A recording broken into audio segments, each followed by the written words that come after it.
तो आइए दोस्त लोग, तो आज अपना लोग का लेक्चर 7 आने वाली है और जिसमें हम लोग पढ़ने वाले हैं तो समतल दर्पण से प्रतिबिंब का निर्माण। आखिर कैसे समतल दर्पण से अपना प्रतिबिंब बनता है, तो आइए देखते हैं।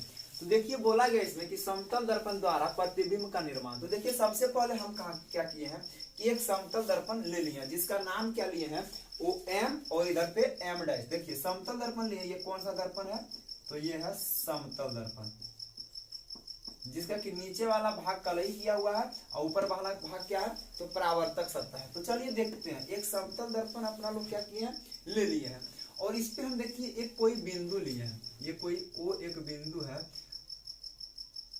ये ओ एक बिंदु लिए हैं, यानी कि जो मान लीजिए इसको कोई वस्तु लिए है या बिंदु मान लिए हैं। देखिए यहाँ पे हम लिख दिए हैं वो एक बिंदु स्रोत है जिसे एक समतल दर्पण एम डैश के सामने क्या किया गया है रखा गया। देखिए क्या किया है तो एक कोई बिंदु स्रोत मानिए या कोई इसको वस्तु मान लीजिए, कुछ भी मान लीजिए, आपकी ये मर्जी है।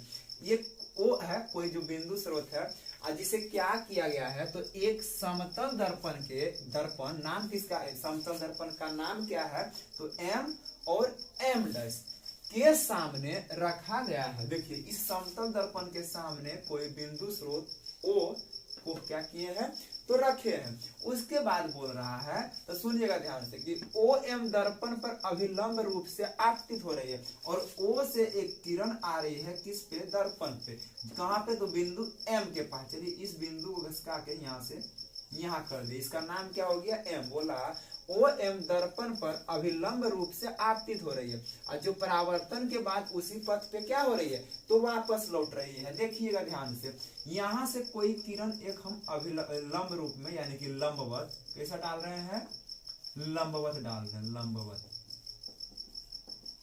यहाँ से एक प्रकाश की किरण इस पे क्या कर रहे हैं तो लंबवत डाल रहे हैं। तो अपना लोग पीछे पढ़े हैं कि समतल दर्पण पर यदि कोई प्रकाश की किरण लंबवत डालेंगे तो वो उसी पथ पे क्या हो जाएगी, दर्पण से टकरा के यानी कि परावर्तित होके उसी पथ पे चली जाएगी। यानी कि आपतन कोण जो अपना बना था याद कीजिए और परावर्तन कोण लंबवत डालने पर क्या होती है दोनों जीरो हो जाती है। यानी कि प्रकाश की किरण लंबवत अगर किसी भी समतल दर्पण पे डालेंगे तो वो दर्पण से परावर्तित होकर उसी पथ पे क्या हो जाएगी वापस हो जाएगी।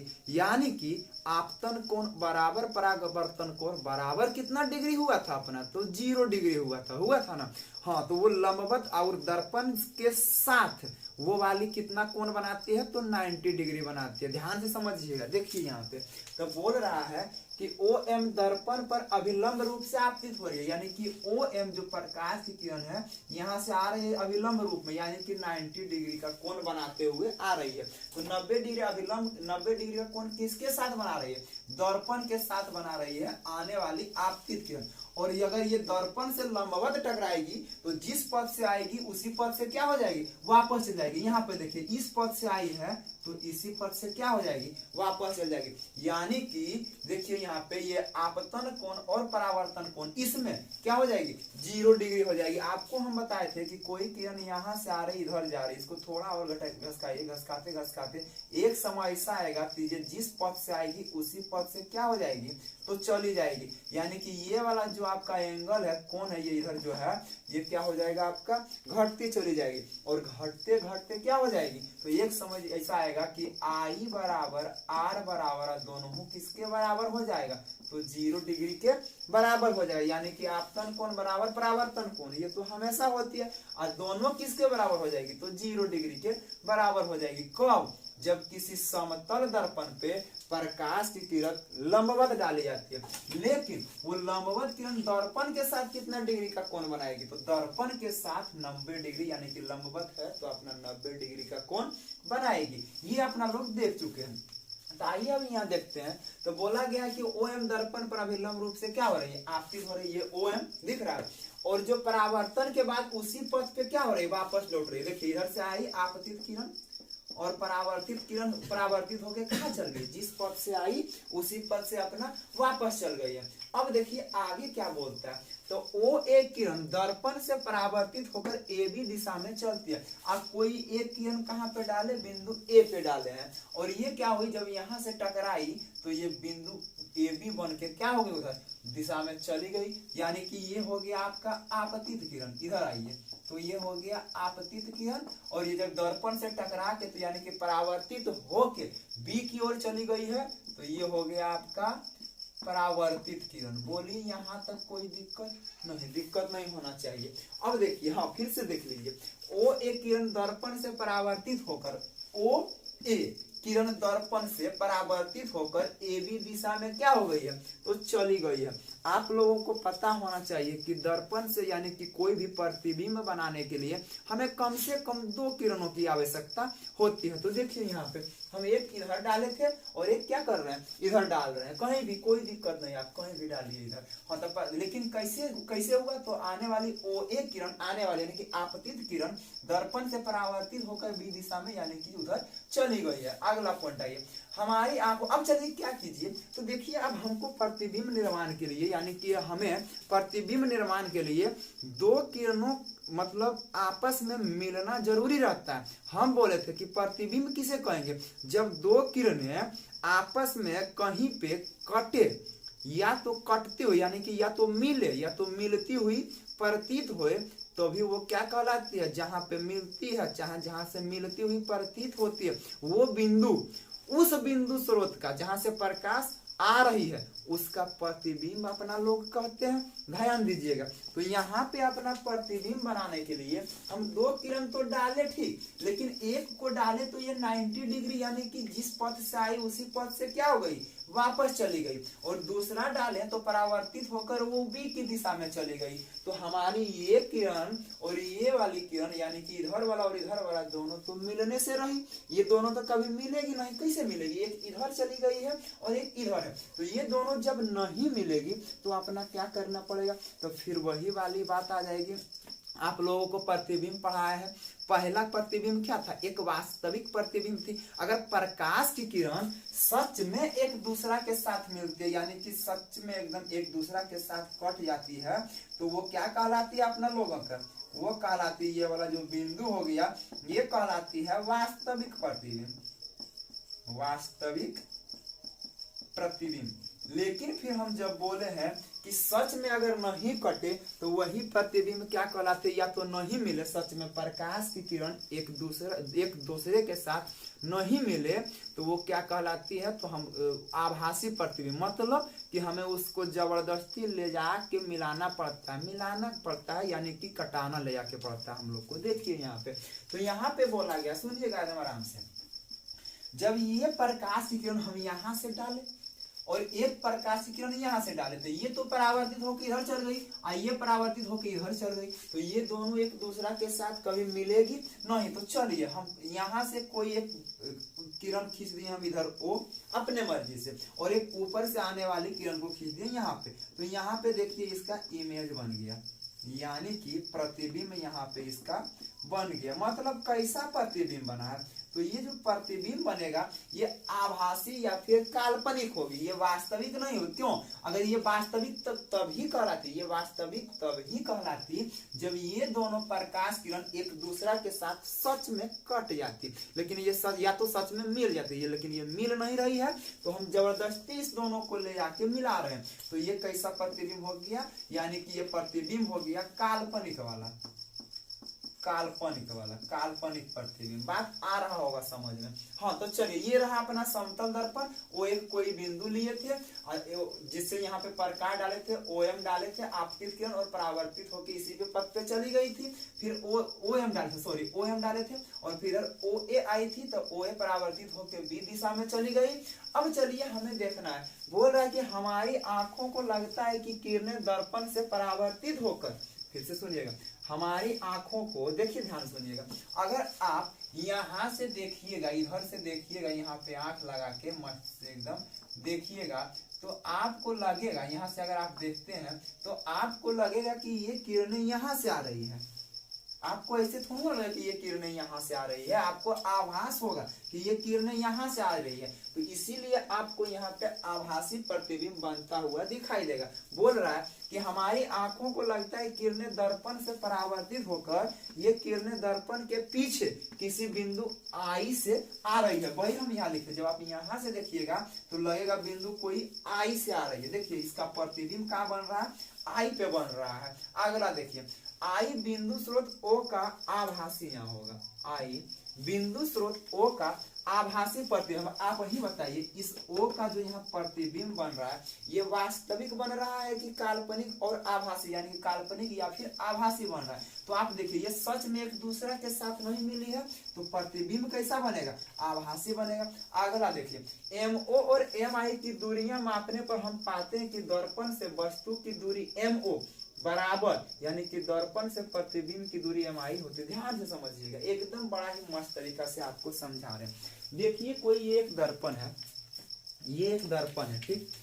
ये दर्पण में आप ध्यान दीजिएगा, बहुत मस्त तरीके से आपको हम बताने वाले हैं। ये दर्पण में ये जब हम उंगली इसमें यहाँ पे देखिए दिखा रहे हैं, दिख रहा होगा आपको, ये जब उंगली दिखा रहे हैं यहाँ पे, तो देखिए जब जैसे ही हम इसमें, ये समतल दर्पण है, सटाए हैं, और जैसे जैसे हम यहाँ से दूर करते हुए जा रहे हैं तो देखिए अंदर वाला भी क्या हो रहा है, तो दूर होते जा रहा है। मतलब कि वस्तु की दूरी, ध्यान दीजिएगा, ये हो गया अपना उंगली, क्या हो गया, ये वस्तु हो गया। तो ये वस्तु की दूरी दर्पण के पीछे अपना प्रतिबिंब बन रहा, दिख रहा है आपको प्रतिबिंब, हाँ दिखता होगा। देखिए ये क्या हो रहा है, तो ये प्रतिबिंब अपना बन रहा है। यानी कि वस्तु की दूरी और प्रतिबिंब की दूरी हमेशा समतल दर्पण में क्या होती है, तो बराबर होती है। जितना इसको हम यहाँ से हटाते जाएंगे उतना ही वो पीछे भी अपना हटता चला जाएगा। मतलब आप ये समझिए, ध्यान दीजिएगा अच्छा तरीका से, एकदम बहुत मस्त तरीका से हम समझा रहे हैं आपको। देखिए मतलब यही हुआ कि जितना दूर पर इस वस्तु को रखिएगा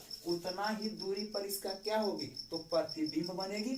समझ में आ रहा है, जितना दूरी पे वस्तु रखिएगा उतना ही दूरी पे क्या बनेगी, प्रतिबिंब बनेगी। चलिए तो वस्तु दूरी क्या है, MO, वस्तु दूरी क्या हो गया अपना MO। देखिए यहाँ पे हम लिखते हैं MO, यही है वस्तु दूरी MO।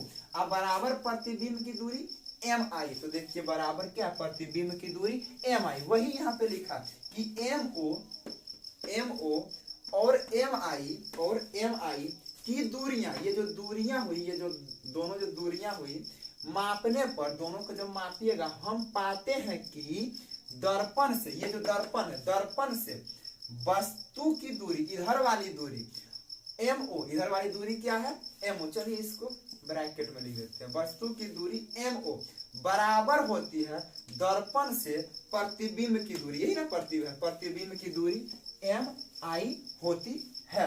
इसीलिए लिख दिए वस्तु की दूरी बराबर प्रतिबिंब की दूरी, यानी कि MO बराबर MI। आशा करते हैं आपको ये वाला पॉइंट क्लियर हो गया। लेकिन अभी ये खत्म नहीं हुआ, अभी इसमें बहुत कुछ बचा है, देखिए आगे। तो हम बोले हैं कि सबसे पहले समतल दर्पण से आपको क्या करानी है, तो प्रतिबिंब का निर्माण करानी है। सबसे पहले एक समतल दर्पण ले लीजिए जिसका हम नाम लिखे M'। उसके बाद क्या किए हैं, तो एक कोई O ले लिए हैं, कोई वस्तु मान लीजिए या तो कोई बिंदु स्रोत मान लीजिए। उसके बाद इससे दो किरणें एक लंबवत डाले हैं दर्पण पे और यहाँ एक बिंदु A पे डाले हैं। तो ये किरण लंबवत डाले यानी कि दर्पण के साथ कितना डिग्री का कोण बना रही है, तो 90 डिग्री का। और लंबवत डालने पर समतल दर्पण पर जिस पथ से आती है उसी पथ से क्या हो जाती है, वापस चली जाती है। और ये जो वाले इधर हम डाले हैं तो ये बिंदु B की तरफ परावर्तित होके चली गई है। चलिए तो ये दोनों आपस में मिलने से रही, तो उसको हम क्या किए, हम जबरदस्ती इधर, हमको यहाँ से देखिएगा तो आपको फील होगा कि आ रही है पीछे से। अभी आपको दर्पण में दिखा है ना, तो लग रहा है कि पीछे में जितना हम देख रहे हैं आगे से, तो लग रहा था ना कि पीछे उतना ही दूरी पे बन रही है। तो आप देखिएगा लग रहेगा कि उधर से आ रही है, पीछे से आ रही है। और प्रतिबिंब इसका जो बनेगा ये अपना बनेगा वास्तविक नहीं, कैसा बनेगा, तो काल्पनिक। तो आप अब चलिए एक और बात देखते हैं। तो ये जो प्रतिबिंब काल्पनिक बनेगी तो ये सीधा बनेगी कि उल्टा बनेगी, तो आप देखिए वस्तु इस ओर है, अब प्रतिबिंब किस ओर बन रही है, इस ओर। चलिए आशा कर, चलिए अब नेक्स्ट पॉइंट हम लोग पहले देखते हैं, इतना समझ में आया कि ना। उसके बाद देखते हैं कैसे प्रतिबिंब अपना बन रहा है, उल्टा बन रहा है, सीधा बन रही है, कितना दूरी पे बन रही है। अभी ही आप लोगों को समझाएंगे कि पार्श्विक उल्टा बनता है, कैसे बनता है, सब चीज हम दिखाने वाले हैं। तो चलिए अपना नेक्स्ट पॉइंट पे, इसको हम थोड़ा इरेज करेंगे। तो एक बार आप लोग क्या कीजिए, इसका स्क्रीनशॉट लीजिए और अच्छे तरीके से कॉपी में नोट्स बना लीजिएगा। तो आइए अब हम लोग देखने वाले हैं कि समतल दर्पण में प्रतिबिंब कैसे बनता है और कहाँ कहाँ बनता है। तो देखिए, तो लिखे हम लोग, देखो तो लिखे यहाँ पे कि नोट में हम एक ठो बात यहाँ पे लिख रहे हैं कि कोई वस्तु समतल दर्पण से जितना ही आगे होता है, यानी कि ये जो समतल दर्पण अपना है, ये जो समतल दर्पण है, बोला गया है कि कोई भी वस्तु समतल दर्पण से जितना आगे होता है, यानी कि जितना हम आगे रखेंगे, जितना भी आगे हम करते जाएंगे, उसका प्रतिबिंब दर्पण से उतना ही क्या होगा, पीछे बनेगा। यानी कि इसमें हम जैसे जैसे बढ़ाते हुए जाएंगे इधर से, तो प्रतिबिंब भी अपना क्या होता जाएगा, उतना ही क्या होता जाएगा, तो पीछे होता जाएगा। कोई दिक्कत तो नहीं होना चाहिए आपको। तो चलिए हम अब आगे देखते हैं। तब बोला गया है, ये बात समझ में आ गई, यानी कि अपना जो है, ये जो है अपना, ये जो वस्तु है जितना ही आगे होगा प्रतिबिंब उतना ही दूरी पे क्या बनेगी, तो पीछे बनेगी। यानी कि अगर ये 1 मीटर है वस्तु दूरी, तो प्रतिबिंब की दूरी भी कितना हो जाएगी, 1 मीटर हो जाएगी। चलिए अब अपना आगे पॉइंट है। तो बोला समतल दर्पण द्वारा बने प्रतिबिंब की विशेषताएं, कि आखिर इसकी क्या क्या विशेषताएं है। तो देखिए पहला विशेषता है यही कि प्रतिबिंब दर्पण के किधर बनता है, तो पीछे बनता है। देख लीजिए ध्यान से, ये दर्पण का ऊपर वाला भाग हो गया और ये नीचे यानी कि पीछे वाला भाग हो गया। तो वस्तु ऊपर में रखें तो प्रतिबिंब कहाँ बनेगा, पीछे बनेगा। इसी में आप देख लीजिए, तो वस्तु को हम आगे में रख रहे हैं तो प्रतिबिंब कहाँ बनेगी, पीछे बनेगी। तो पहला विशेषता है समतल दर्पण की यही है।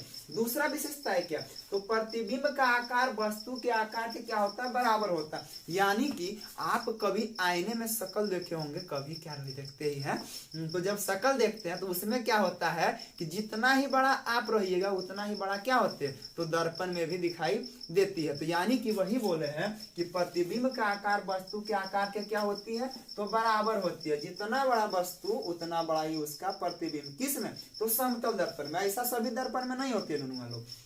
समतल दर्पण समतल है तो इसमें हमेशा क्या होती है, प्रतिबिंब का आकार बराबर कौन होती है, वस्तु का आकार, जो हम पीछे लिखे भी हैं। चलिए अगला बोल रहे हैं, तो प्रतिबिंब वस्तु की अपेक्षा सीधा बनता है। यानी कि आप आईने में खड़ा हो देखें तो ऐसा नहीं ना होता है कि आपका मुंडी नीचे हो गया और पैरवा ऊपर हो गया, नहीं होता। हमेशा क्या होगा, तो प्रतिबिंब सीधा ही बनेगा, कभी भी प्रतिबिंब उल्टा नहीं बनता। यहाँ पे देखने में आपको उल्टा लग रहा है लेकिन ये उल्टा है नहीं, ध्यान दीजिएगा।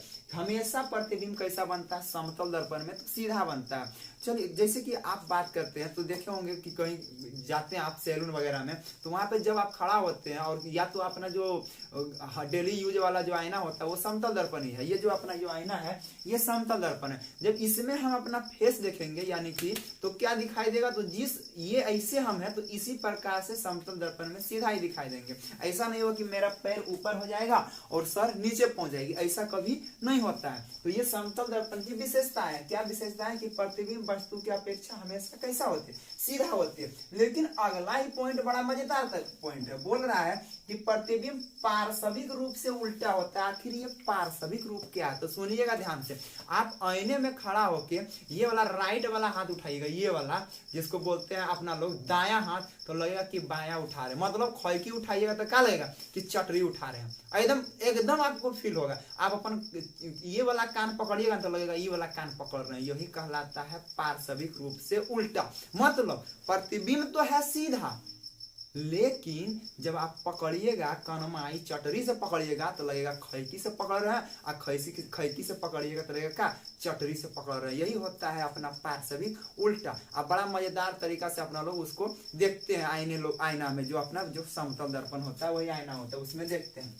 अगला क्या है, तो प्रतिबिंब हमेशा आभासी या काल्पनिक होता है। अब ऐसा थोड़ा है कि आप एगो बाहरा में आता है एगो भीतर वो में रहिएगा, नहीं ऐसा होगा। मतलब कि हमेशा वो कैसा बनता है, आभासी। आपको आभास हो, देखिए यहाँ पे इसका जो है हमें आभास हो रहा है, यहाँ से प्रकाश किरण आ रही है, प्रतिबिंब यहाँ पे बन रही है। एक्चुअली वो वहां पे होती नहीं है तो बाहर में, तो वो क्या होगा, आभास होगा कि वहां पे प्रतिबिंब बन रहा है। तो चलिए एक समतल दर्पण की विशेषताएं क्या होती है अपना थोड़ा सुन देखें, इतना दूर थोड़ा सुन और देख लीजिए। तो समतल दर्पण में प्रतिबिंब हमेशा कहाँ बनती है, तो दर्पण के पीछे।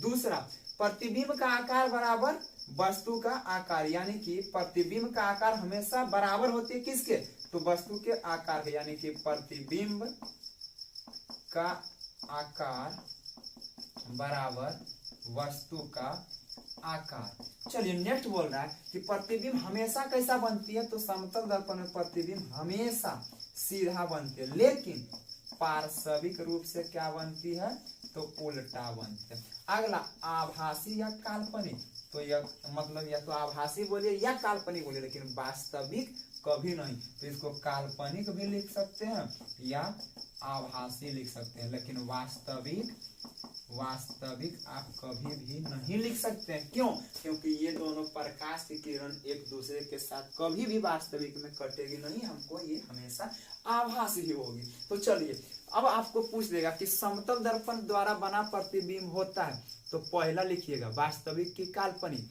तो काल्पनिक सीधा की उल्टा, सीधा अगर उल्टा लिखना है तो पार्श्विक रूप से उल्टा। दूसरा बात बोल रहे हैं, जितना ही दूर पे वस्तु रहेगा उतना ही दूर पे क्या बनेगी, अपना प्रतिबिंब बनेगी। तो आशा करते हैं आपको यहाँ तक क्लियर हो गया होगा। तो चलिए अब हम ये समतल दर्पण द्वारा आपको प्रतिबिंब हम बनाना सिखा चुके हैं और आप लोग भी सीख गया। हाँ एक बात और क्या, तो प्रतिबिंब का आकार वस्तु के आकार के तो बराबर होती ही है।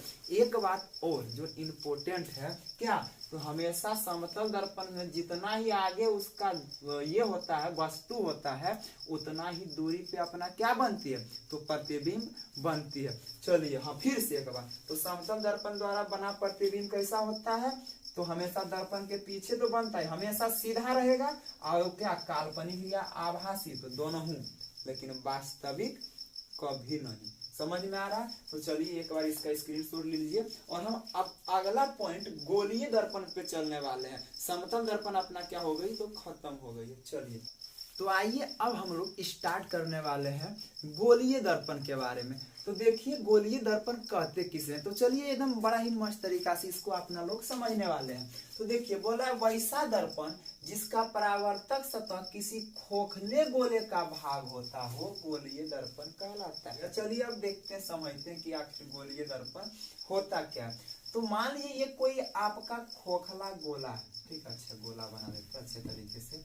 ये आपका कोई भी खोखला गोला है। हाँ बोला कि वैसा दर्पण जिसका परावर्तक सतह क्या है, किसी खोखले गोले का भाग होता हो, यानी कि इसको आप यहाँ से काट दीजिए।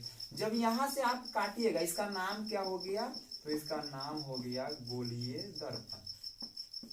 जब आप इसको यहाँ से काटिएगा तो देखिए बड़ा मस्त तरीके से निकलेगी। आपको यहाँ से दो दर्पण दिखाई, देखिए एक इधर से दिखाई देगा और एक इधर से दिखाई देगा, तो इधर से दिखाई देगा। दिख रहा है आप लोगों को, कोई दिक्कत नहीं ना है। चलिए अब बात करते हैं। तो ये हो गया अपना, देखिए इसको ये कोई खोखला गोला, इसको लिख सकते हैं आप क्या है, खोखला गोला है। चलिए इसको क्या किया है, बड़ा मस्त तरीके से दो भागों में अपना लोग काट दिए। तो आपका एक ये वाला भाग आ गया, देखिए ये वाला, और एक कौन सा हो गया, ये वाला हो गया। तो अब बात करते हैं कि दर्पण तभी कहलाते हैं जब उसका एक साइड क्या हो, कलई या रजतित हो, तभी ना। तो चलिए कभी भी आपको दर्पण में कलई या रंगने कहे तो आप हमेशा दाहिनी तरफ रंगिएगा, या तो कलई या तो पेंट कीजिएगा। तो चलिए इसका इधर हम दाहिनी ओर पेंट कर दें। दर्पण में हमेशा किधर रंगा जाता है, तो दाएं की ओर रंगा जाता है, तो इसका इधर रंगा जाएगा, कोई दिक्कत। तो अब देखिए जिसका, अब यहाँ पे अपना लोग ध्यान दीजिएगा, तो इधर से आप प्रकाश की किरण इसमें हम लोग नहीं डालेंगे। क्यों, क्योंकि वो तो रंगा हुआ भाग है। जैसे कि अपना समतल दर्पण ये था, तो प्रकाश हम लोग इधर से डालते थे, पीछे से थोड़ा डालते थे, अपना लोग आगे से डाल रहे। क्यों, क्योंकि ये आगे वाला भाग क्या कहलाता है, अपना परावर्तक सतह कहलाता है। तो देखिए हाँ दूसरी बात, दर्पण को हमेशा पेंट किधर से करना है, तो राइट साइड से, यानी कि इधर जिधर भी दाहिना साइड है उधर से ही अपना लोग को क्या करना है, दर्पण पेंट करना है। इधर से कर दिया तो ये इसका क्या कहला जाएगा, परावर्तक सतह। परावर्तक सतह यानी कि प्रकाश की किरणें अपना लोगों को कहाँ पे डालनी है, इधर से डालनी है। इसमें परावर्तक सतह क्या कहलाएगी, तो इसमें ये वाली कहला जाएगी परावर्तक सतह। तो समझिएगा ध्यान से, अपना गोलीय दर्पण कई प्रकार का हुआ, तो गोलीय दर्पण दो प्रकार का हुआ, एक तो वो वाला जिसका परावर्तक सतह क्या हो, उठा हुआ हो, और एक तो वो वाला जिसका परावर्तक सतह क्या हो, धंसा हुआ हो। जिसका परावर्तक सतह उठा रहता है उसको अपना लोग बोलते हैं उत्तल दर्पण। क्या बोलते हैं, तो उत्तल दर्पण। अगर इसको इंग्लिश में बोले तो इसको अंग्रेजी में बोलते हैं कॉन्वेक्स मिरर। और जिसका परावर्तक सतह धंसा हुआ हो, ये देखिए इसका परावर्तक सतह क्या है, तो धंसा हुआ है, तो इसको अपना लोग बोलेंगे अवतल दर्पण। अवतल दर्पण बोलेंगे। और जिसको बोला जाता है कॉनकेव मिरर, CONCAV मिरर। हाँ, फिर से समझिएगा, बोला गया है कि गोलीय दर्पण किसे कहते हैं, तो वैसा दर्पण जिसका परावर्तक सतह किसी खोखले गोले का क्या हो, भाग हो। देखिए तो ये कोई खोखला गोला है, इसको यहाँ से काट दिए तो दो भाग निकल गया, ये दोनों को सटा देंगे तो फिर से ना एक खोखला गोला बन जाएगा। हाँ, उसके बाद हम क्या किए, बोले कि दर्पण को उस साइड से पेंट कीजिएगा जिधर आपका राइट हैंड होगा, यानी कि आप दाहिने तरफ से पेंट कीजिएगा। इधर से दाहिने तरफ से हम दर्पण को क्या किए, पेंट कर दिए। तो जिसका परावर्तक सतह धंसा हो, यानी कि कौन केव में हो, यानी कि केव धंसा हो, वो क्या कहलाता है, अवतल दर्पण कहलाता है। और जिसका परावर्तक उठा हो, यानी कि वैक्स हो, वो क्या कहलाता है, कॉन्वेक्स हो, वो क्या कहलाता है, उत्तल दर्पण कहलाता है। अब बात समझिए, तो अपना गोलीय दर्पण कितना प्रकार के हो गया, तो गोलीय दर्पण दो प्रकार के हो गया, पहला हो गया उत्तल और दूसरा क्या हो गया, अवतल। और एक दर्पण क्या थी अपना, समतल। समतल। तो टोटल मिला के दर्पण कितने प्रकार के हो गई, तो टोटल मिला के अपना हो गई दर्पण 3 प्रकार के। कोई दिक्कत यहाँ तक, चलिए। हाँ, फिर आपको उत्तल अवतल समझ में आ गया। जिसका परावर्तक सतह उठल वो क्या कहलाएगा, उत्तल, और जिसका धंसल वो क्या कहलाएगा, अवतल। तो गोलीय दर्पण कई प्रकार के, 2 प्रकार के। तो चलिए दोस्त लोग, अब यहीं तक। अब अपना लोग नेक्स्ट वीडियो में देखेंगे ये गोलीय दर्पण की परिभाषा वगैरह देखेंगे। इसमें अपना लोग फोकस जानेंगे, क्या होती है फोकस दूरी, क्या होती है पोल यानी कि ध्रुव क्या होती है, ये सभी बातें अपना लोग नेक्स्ट वीडियो में जानने वाले हैं। तो आज तक तो जय हिंद जय भारत। चलिए।